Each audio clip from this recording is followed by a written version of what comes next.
Blessings, this is V Fox. Listen, I want to drop a faith nugget on you real quick. Quick shout out to John Kidner. Still rock the hat, proud and strong.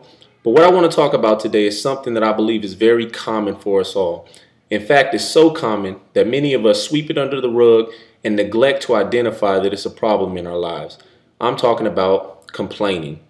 Now, when you consider in Scripture the Israelites and their exodus out of Egypt, the very reason they ended up wandering around in the wilderness for 40 years and never walked into the promise and blessings that God had for them was because they were complainers. And if we follow that example, we'll find ourselves in the same condition, wandering around, never getting to what God has for us because we're unable to look through the eyes of faith.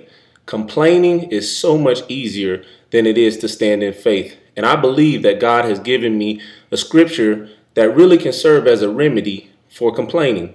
So if you read Romans 12:12, it says this.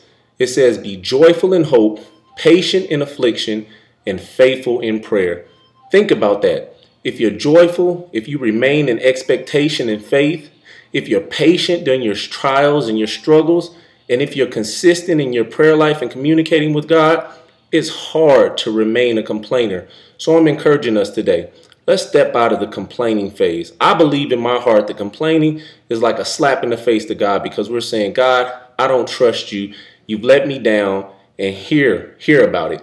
Let's stop complaining. Let's stand in faith, and let's see the blessings and the promises that God has for our life. Be blessed today.